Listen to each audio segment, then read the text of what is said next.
Le sous-sol était sombre et humide, avec une odeur de moisi. J'ai commencé à organiser certaines choses quand j'ai entendu un bruit étrange venant d'un coin. Encore une fois, j'ai décidé de l'ignorer, pensant que c'était juste mon imagination qui jouait avec moi. Puis, les lumières ont commencé à clignoter. Donc, les lumières et je vous assure que j'ai vu des personnages bouger dans l'ombre. Mon cœur a commencé à battre plus vite et j'avais l'impression d'être observé. Lors de mon premier jour de travail, j'étais très nerveux. C'était une entreprise nouvellement fondée, de nouveaux collègues et je m'efforçais de faire bonne impression. Cependant, quelque chose d'extraordinaire s'est produit dès le début. Dès que je suis entré dans le bâtiment, un tremblement a traversé mon corps. Il semblait que quelque chose n'allait pas, mais je n'y attachais pas beaucoup d'importance, pensant que c'était juste de l'anxiété. Le patron m'a donné une brève orientation et m'a envoyé au sous-sol où j'allais travailler. J'ai essayé de me concentrer sur mon travail, mais le sentiment que quelque chose n'allait pas n'a fait qu'augmenter. Soudain, les lumières se sont complètement éteintes. J'étais paralysé par la peur, incapable de voir au-delà de l'obscurité qui m'entourait. C'est à ce moment-là que j'ai entendu des pas lents s'approcher de moi. J'ai manqué d'air dans la gorge et tout mon corps tremblait. J'avais envie de crier, de sortir de là en courant, mais j'étais complètement paralysé de peur. De cette façon, une voix murmura à mon oreille, me refroidissant le sang. C'était une voix rauque, pleine de sous-entendus, qui disait des choses que je préférais ne pas mentionner. J'avais totalement peur, je ne pouvais pas bouger. Cependant, d'une manière ou d'une autre, j'ai trouvé le courage d'allumer mon téléphone portable et d'éclairer l'endroit. Ce que j'ai vu m'a donné envie de m'évanouir de peur. Étant des étrangers, ressemblant à des ombres vivantes, ils se sont lentement approchés de moi, les yeux brillants remplis de méchanceté. Je n'ai pas hésité, je suis sorti de là aussi vite que j'ai pu, sans réfléchir à la raison. J'ai émergé à la surface, haletant et en sueur, alors que je racontais à tout le monde ce qui s'était passé. Il était clair que personne ne me croyait. Ils ont dit que c'était juste le fruit de mon imagination, ou peut-être une astuce pour attirer l'attention le premier jour. Ils ont dit que c'était juste le fruit de mon imagination, ou peut-être une stratégie pour attirer l'attention le premier jour.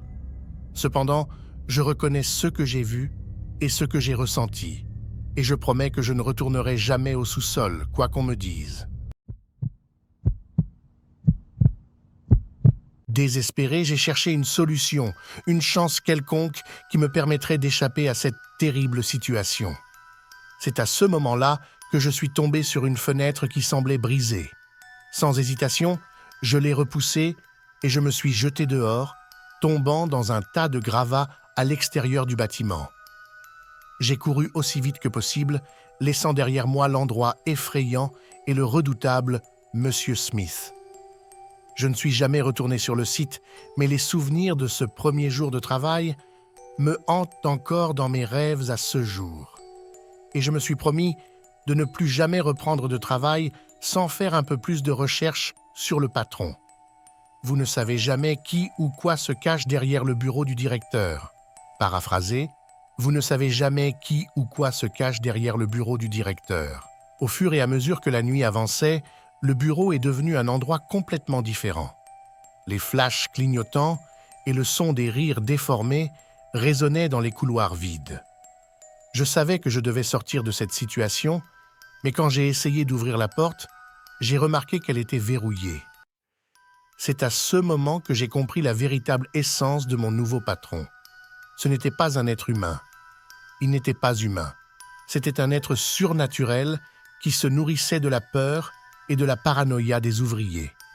J'étais lié à son domaine, soumis à ses mauvaises intentions. Au début, tout se passait relativement bien. Monsieur Smith m'a confié des tâches faciles à accomplir, mais au fil de la journée, j'ai commencé à remarquer des choses étranges qui se passaient autour de moi. En les croisant, les ombres semblaient bouger et se chuchoter les unes aux autres, tandis que les objets du bureau semblaient avoir leur propre vie. Quand j'ai interrogé M. Smith sur CES événements, il a juste ri et a dit que j'inventais juste des choses. Je savais que je n'étais pas fou. Il y avait définitivement quelque chose qui n'allait pas à cet endroit. Le jour où j'ai commencé à travailler, J'étais très nerveux. À la fin de la journée, c'était un nouveau travail et tout était différent. L'environnement de bureau semblait normal, mais il y avait quelque chose d'extraordinaire dans l'air. J'avais hâte de rencontrer mon nouveau patron, mais quand il est finalement arrivé, j'ai ressenti une sensation étrange que je n'avais jamais ressentie auparavant. Il portait un très grand sourire qui semblait être faux et ses yeux ressemblaient à deux trous noirs aspirant toute la lumière autour.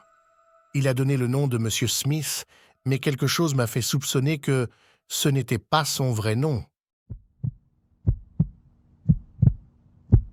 Je me souviens du jour où j'ai commencé à travailler au cimetière.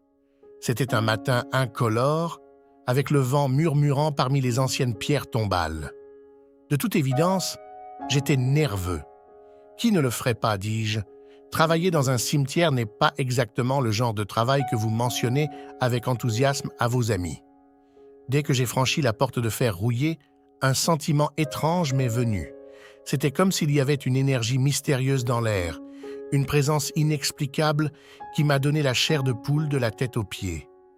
Cela semblait juste sortir de mon imagination, pensais-je, essayant d'ignorer le froid que je ressentais le long de ma colonne vertébrale. Mon superviseur, un homme réservé au regard intense, m'a donné les directives essentielles. Tondre l'herbe, garder les tombes propres et ne jamais, en aucune situation, quitter le chemin principal après le coucher du soleil. Que pourrait-il se passer pendant la nuit? Je me suis demandé, mais j'ai décidé de ne pas enquêter. Pendant que je tondais la pelouse, j'ai remarqué quelque chose d'étrange. Des mouvements rapides entre les arbres environnants. J'ai essayé de me convaincre que c'était un écureuil, mais le sentiment d'être observé persistait.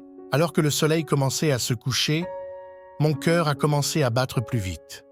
Le ciel s'est rapidement assombri et un brouillard effrayant a commencé à apparaître entre les tombes. J'avais l'impression que quelque chose d'inexplicable m'entourait. J'ai entendu le son maintenant. Un bruit traînant venant de quelque part à proximité.